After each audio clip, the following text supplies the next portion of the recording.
నిజంగా సార్ ఇది ఫ్రాంక్. ఉన్నా కానీ చందుకు న్యాయం నువ్వు అందరికీ న్యాయం చేసావు అంటే సార్ చందుకు మాత్రం న్యాయం చేయలేదు.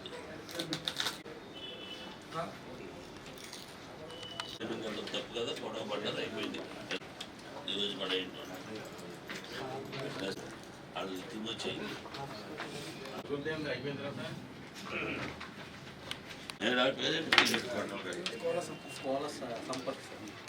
అతను కొడితే తాగాడు దొరికాడు కదా మాకు.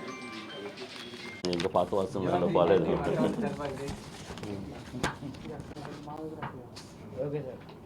ఓకేనా వాళ్ళు వస్తున్నాడు. తన టీవీ అయినా ఫోన్ చేశాడు.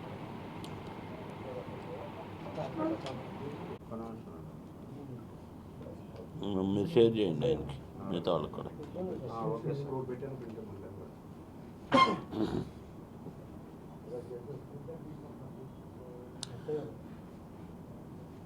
అందరికీ నమస్కారం.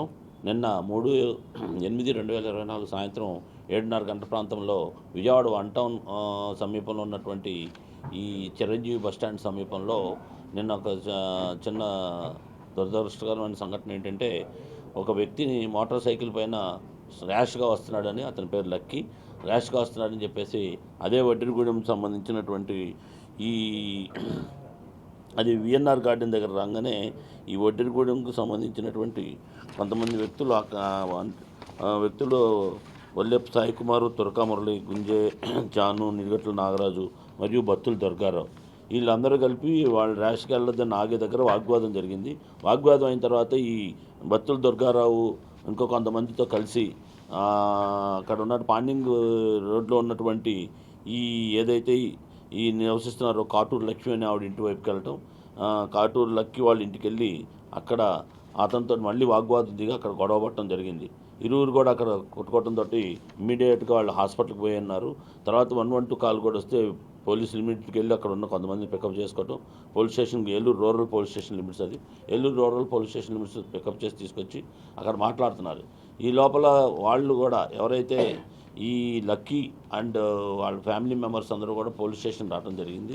వచ్చిన తర్వాత ఈ కేసులు పెట్టుకునే క్రమంలో వాళ్ళ మీద ఇచ్చిన రిపోర్ట్లు కూడా ఇమీడియట్గా కేసులు కట్టడం కూడా జరిగింది. విచారిస్తుండగానే కొంతమంది వీళ్ళని రెచ్చగొట్టి తీసుకొచ్చేసి ఓల్డ్ బస్ స్టాండ్ దగ్గరకి వెళ్ళి అక్కడ మాకు న్యాయం జరగట్లేదు అంటూ చేశారు. అప్పుడు వెంటనే నైట్ రౌండ్స్లో తిరుగుతున్నటువంటి 2 టౌన్స్ సిఏ గారు అశోక్ గారు ఇమీడియట్గా వెళ్ళటం జరిగింది.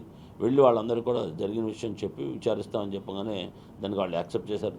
తిరిగి అందులో కొంతమంది ఒక అతను కావాలని వీళ్ళని తప్పుదావ పట్టించి వాళ్ళని రెచ్చగొట్టి మళ్ళీ చేయడంతో వాళ్ళు మళ్ళీ వచ్చారు. కానీ ఇందులో వాస్తవంగా జరిగింది ఏంటంటే, ఈ లక్కీ అన్న అతను వాళ్ళ మదర్కి టిఫిన్ తెద్దామని చెప్పి వెళ్తుంటే స్పీడ్గా వెళ్తున్నాం కదా అనే ఉద్దేశంతో ఈ బత్తుల దుర్గారావు అండ్ గ్యాంగ్ వీళ్ళందరూ కూడా అతన్ని అక్కడ హెచ్చరించడం జరిగింది. దాంతో ఇరు వర్గాల మధ్య గొడవ జరిగింది తప్ప ఇక్కడ ఎటువంటి కుల మత ప్రాతిపదం కానీ లేకపోతే పార్టీ పరమైనటువంటి ఏవి కూడా కరెక్ట్ కాదు.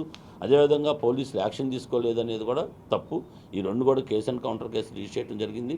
అదేవిధంగా ఎవడైతే ప్రలోభ పెట్టి వీళ్ళని తీసుకెళ్ళిన అతను చూస్తే చివరికి అతను డ్రంకన్ అయి ఉన్నాడు. డ్రంకన్ డ్రైవ్ టెస్ట్ చేస్తే అతనికి పాజిటివ్ వచ్చింది. దాంతో అతని మీద కూడా డ్రంకన్ డ్రైవ్ కేసు పెట్టడం కూడా జరిగింది. కాబట్టి ఇమీడియట్గా యాక్షన్ తీసుకోవటం, వాళ్ళ బళ్ళు సీజ్ చేయటం, పోలీస్ స్టేషన్లో పెట్టడం, వాళ్ళ రాత్రికి అన్ని విషయాలు చెప్పాం. కానీ కొంతమంది ప్రలోభ పెట్టి ఈ విషయాలన్నింటినీ వాళ్ళని అక్కడ ఉన్న లేడీస్ని వాళ్ళతోటి కమ్యూనికేషన్ గ్యాప్ తోటి వాళ్ళు రోడ్డు మీదకి వెళ్ళడం జరిగింది. తర్వాత వాళ్ళు తప్పు తెలుసుకొని మాకు ఇలా తెలవదండి, ఇతను మమ్మల్ని తప్పు మార్గం పట్టించాడని కూడా చెప్పడం జరిగింది. ఆ 2 టౌన్ సిఏ గారు నేతృత్వంలో రాత్రే ఆ విషయం బహిరంగంగా జరిగింది. కానీ కొన్ని పత్రికలు ఛానళ్ళు ఇది ఒక పాలకపక్షాలు వైరు పక్షాలలాగా గొడవలు జరిగినట్టుగా చిత్రీకరించడం కరెక్ట్ కాదు. ఇక్కడ ఏ పార్టీకి సంబంధం లేదు. అదేవిధంగా పోలీసు వారు యాక్షన్ తీసుకోవట్లేదు అనేది కూడా అబద్ధం. పోలీసు ఇమీడియట్గా యాక్షన్ తీసుకున్నాం, అందరూ ఉన్నాం, అందరూ కూడా ఇమీడియట్గా వాళ్ళని రక్షణ కల్పించాం. రాత్రి కూడా అక్కడే బీట్ కూడా పెట్టాం, వాళ్ళకి రక్షణగానే ఉంచాం. ఎటువంటి గొడవలు పడకుండా చూసాం. ఇద్దరి మీద కూడా బైండ్ ఓవర్ చేయడం జరుగుతుంది. అదేవిధంగా వాళ్ళని ఫర్దర్గా ఎవరైతే ఈ నిష్పక్షపాతంగా దర్యాప్తు చేసి ఎవరైతే కనుక ఈ మహిళల మీదకి వెళ్ళి అసభ్యంగా ప్రవర్తించారని రిపోర్ట్ ఇచ్చారో అక్కడ అసభ్యంగా కాదు, ఇద్దరి మధ్య వాగ్వాదం జరిగింది.